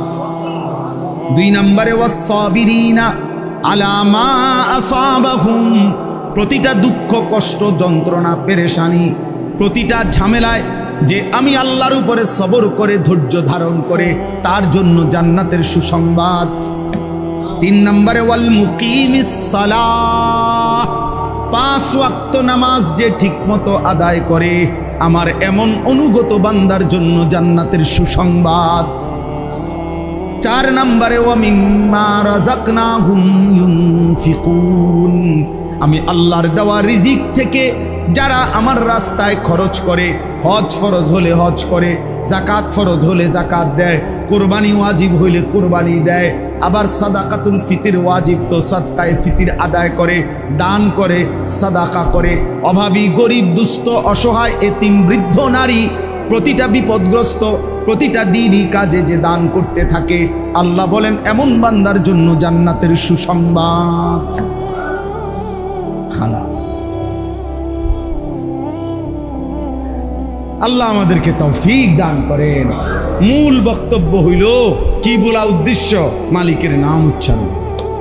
কার নাম? ওই জবান দামি হয় যে জবান তার রবের নাম। হাসরের দিন দুনিয়াতেও আল্লাহ বলছে, কোরআনে আছে, আলাম নাজআল লাহু আইনাইন ওয়া লিসানান ওয়া শাফাতাইন। আল্লাহ বলে আমি কি তোমারে 2টা চোখ দেই নাই? আমি কি একটা জিহ্বা দেই নাই? আমি কি 2টা ঠোঁট দেই নাই বান্দা? তা আমার ঠোঁটে আমার নাম হবে না? আমার জিহ্বায় আমার নাম নিবা না? আমার চোখে আমারে দেখবা না? কি পরিমাণ মায়া করে কথাটা আল্লাহ আল্লাহ আল্লাহ যদি এটা সামনে আনিস চোখটা আমার না, তাই কি বলতাম যে আপনার। আল্লাহ যদি বলে আমার চোখে আমার কালাম দেখল না, আমার দেওয়া জিহ্বায় আমার নাম নিলা না, কেমন হলো এটা? তো পৃথিবীতে এরকম গাদ্দাররে ভদ্রলোক বলবে কি? যার থেকে সে 24 ঘন্টা পায়, সে তার প্রতি অকৃতজ্ঞ, সে তার বিরুদ্ধাচরণ করে, তার হুকুম অলঙ্ঘন করে। এরকম মানুষকে পৃথিবীতে কোন যুক্তিতে, কোন শব্দে তারে ভদ্রলোক বলবো? বলেন না কেন মিয়া? কথা বলে এজন্য কোনো বেনামাজি, কোনো হারামখোর, কোনো নাফরমান ভদ্রলোক হইতে পারে না। ইমানদারি ভদ্র, সেজদাওয়ালাই ভদ্র, কালেমাওয়ালাই ভদ্র। আল্লাহকে যে ভয় করে সেই কেবল কি? আল্লাহ আমাদেরকে তৌফিক দান করেন। আল্লাহ তোমাদের যুবকদেরকে কবুল করে নেন। প্রিয় ভাই, আল্লাহর দ্বীনের জন্য নিজেকে প্রস্তুত করো, কালেমার জন্য নিজেকে রেডি করো, 5 ওয়াক্ত নামাজ পড়ো এবং নিজের আখলাক চরিত্র হেফাজত করো। নারী, ছবি, মদ, জুয়া, জেনা, ব্যভিচার, অশ্লীল দৃশ্য, এই চুলের বেইমানি ফ্যাশন, কাফের মুশরিকদের অনুসরণ, এটা ছাড়ো বন্ধু, এটা ছাড়ো। বিবেককে কাজে লাগাও, হায়াতকে কাজে লাগাও, সময়কে কাজে লাগাও। নিয়ত করো, এখন হজ্জের মৌসুম। আমার তো প্রতিদিন বলি এজন্য, এখন এই হজ্জের মৌসুমে প্রতিদিন আল্লাহর বান্দা মালিকের ঘরের কাছে ছুটছে। এই ভাই, বিশ্বাস করেন যে এই চোখ কাবার ওই কালো গিলাফ দেখে নাই, মদিনার সবুজ গম্বুজ দেখে নাই, আমার দিল বলে তুমি কিছুই দেখো না। তুমি দেখলাই কি? তুমি দেখলাই কাবার কালো গিলাফই দেখো নাই, তুমি জীবনে কিছুই দেখো। মদিনার রওজার সামনে দাঁড়াইতে পারো নাই, তুমি বন্ধু কিছুই দেখো। এই জন্য আল্লাহ তাআলা আপনাদের সবাইকে আল্লাহর ঘর জিয়ারতের তৌফিক দান করেন। হ্যাঁ, নিয়ত করেন তো ইনশাআল্লাহ। কাবা কিন্তু মহব্বতের সফর, হজ ভালোবাসার সফর। এই জন্য প্রচন্ড ভালোবাসা আল্লাহর প্রতি যে দেখায়, আল্লাহ তারে তৌফিক দেয়। এটা ভালোবাসার সফর। এই জন্য আমরা সবাই ইনশাআল্লাহ নিয়ত করি, আগামী 28 তারিখ আমার হজ্জের ফ্লাইট। আল্লাহ যেন আমাকেও যাওয়ার তৌফিক দান করে। আল্লাহ যেন আপনাদের প্রত্যেককে, জওয়ান, বুড়ো, নারী, শিশু, আল্লাহ যেন প্রত্যেককে তার ঘর দেখায়। আজকের এই মজলিস, আজকের এই আয়োজন আল্লাহ তাআলা যেন কবুল করে নেয়। আমিন। ছেলেরা, নওজোয়ানরা আন্তরিকতা নিয়ে আয়োজন করছে। মাকসুদ ভাই অনেক ছেলেদের দেখাইছে, আলহামদুলিল্লাহ। যতজন জওয়ান, বুড়ো আজকের এই ছোট্ট আয়োজন মাহফিলের ইন্তজামে ভালোবাসা দিয়েছেন, সহযোগিতা করেছেন, বুদ্ধি পরামর্শ দিয়েছেন, আন্তরিকতা দেখাইছেন। বিশেষ করে এই প্রচন্ড গরমের মধ্যে কষ্ট করে বসছেন। আল্লাহ আপনাদের সবাইকে উত্তম বিনিময় দান করেন। আলহামদুলিল্লাহ রাব্বিল আলামিন। মাওলায়ে করিম আপনি মাফ করে দেন, রব্বে করিম আপনি মাফ করে দেন। আগামী জীবন আপনি সুন্দর করে দেন।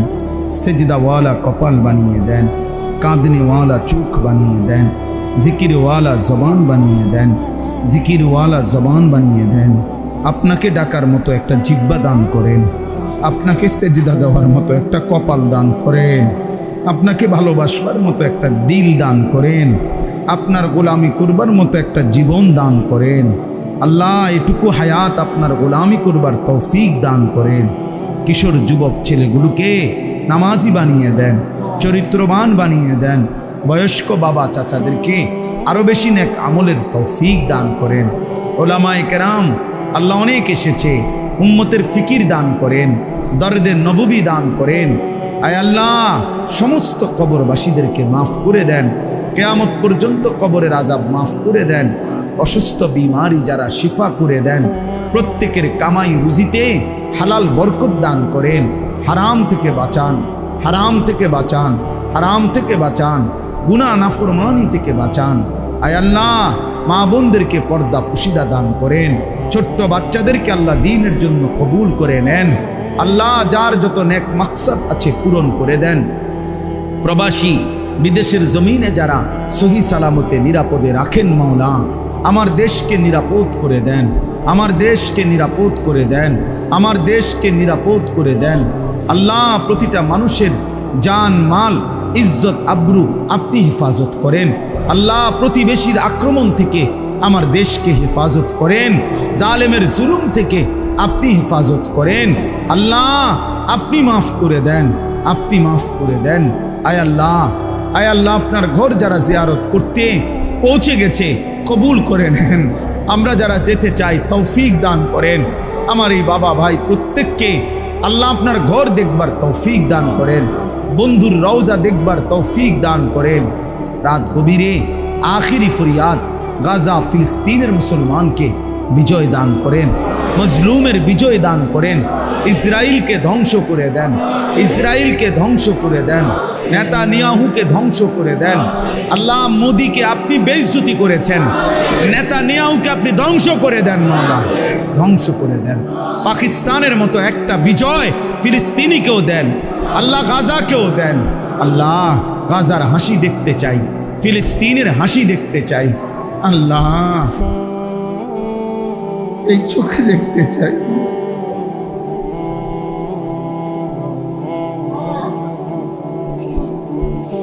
আল্লাহ, মজলুমের বিজয় দান করে, কালেমার বিজয় দান করে, হকের বিজয় দান করেন।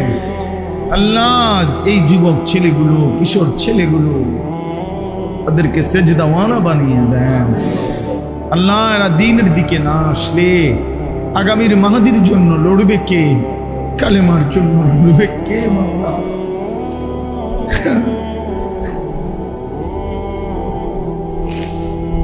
আল্লাহ, আমাদের সন্তান আমাদেরকে ফিরায়া দেন, আমাদের যুবক আমাদেরকে ফিরায়া দেন, আমাদের কিশোর আমাদেরকে ফিরায়া দেন। রব্বির হামহুমা কামা রব্বায়ানি সগীরা। আয় আল্লাহ, প্রত্যেকের নেক মাকসাদ পূর্ণ করে দেন।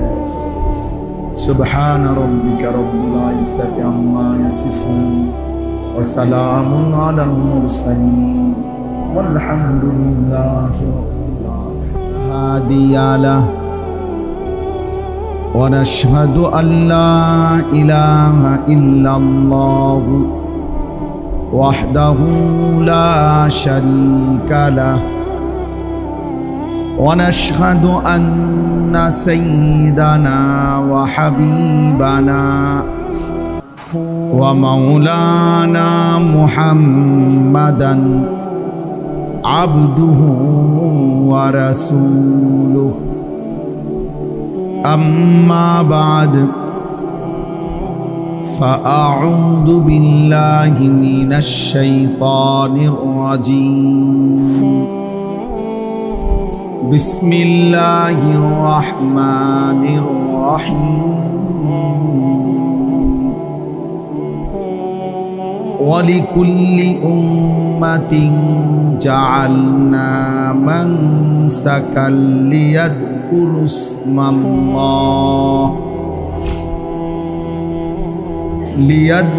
اسم الله على ما رزقهم من بهيمة الأنعام فإلهكم إله واحد فله أسلموا وبشر المخبتين الذين إذا ذكر الله وجلت قلوبهم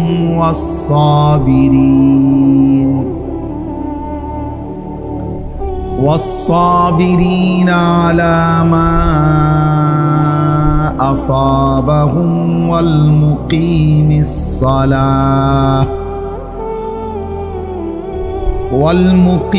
الصلاة ومما رزقناهم ينفقون صدق الله مولانا العظيم وقال نبينا صلى الله عليه وسلم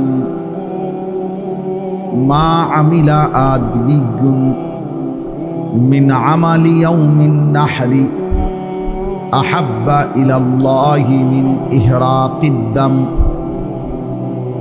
وإنه يأتي يوم القيامة بقرونها وأشعارها وأظلافها وإن الدم ليقع من الله بمكان قبل أن يقع من الأرض فطيبوا بها نفسا আল্লাহুম্মা সাল্লি আলা মুহাম্মাদিন ওয়া আলা আলি মুহাম্মাদ কামা সাল্লাইতা আলা ইব্রাহিম ওয়া আলা আলি ইব্রাহিম ইন্নাকা হামিদুম মাজিদ। আল্লাহুম্মা বারিক আলা মুহাম্মাদিন ওয়া আলা আলি মুহাম্মাদ কামা বারাকতা আলা ইব্রাহিম ওয়া আলা আলি ইব্রাহিম ইন্নাকা হামিদুম মাজিদ। সুবহানাকা লা ইলমা লানা ইল্লা মা আল্লামতানা ইন্নাকা আনতাল আলিমুল হাকিম। ভিতরে আওয়াজ কম। আলহামদুলিল্লাহ, আল্লাহ পাক রব্বুল ইজ্জত যুল জালাল ওয়াল ইকরামের ফজল করম, রব্বুল আলামিনের অপরিসীম ইহসান, মেহেরবানি, দয়া, আল্লাহ তাআলা আমাদেরকে আজ 17 মে 2025 রোজ শনিবার কুমিল্লা জেলা লাকসাম উপজেলাধীন বাতাখালী খাঁবাড়ি জামে মসজিদে কুরআনুল করিমের দর্স ও ইসলাহি মজলিসে আল্লাহ তাআলাই আমাদেরকে আসবার বসবার, আল্লাহর জন্যই জমা হওয়ার তৌফিক দান করেছেন। এজন্য আমরা সকলেই বলি আলহামদুলিল্লাহ। আমার কাছে এখনো মনে হইতেছে আওয়াজ সব বাহিরে, ভেতরে আওয়াজ আপনাদের স্বাভাবিক হয় না। মসজিদের ভিতরে তো একটা আওয়াজ থাকবে।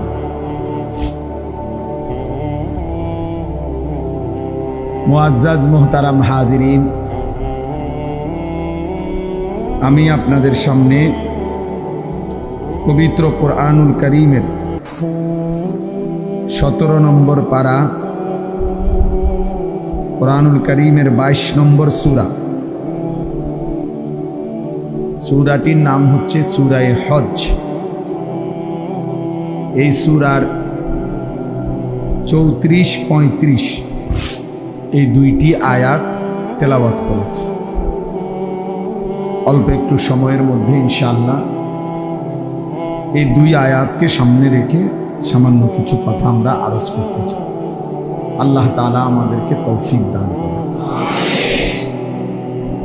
সূরাটি ছোট্ট সূরা, খুব বেশি আয়াত না সূরার মধ্যে।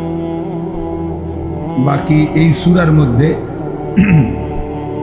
78 আয়াত।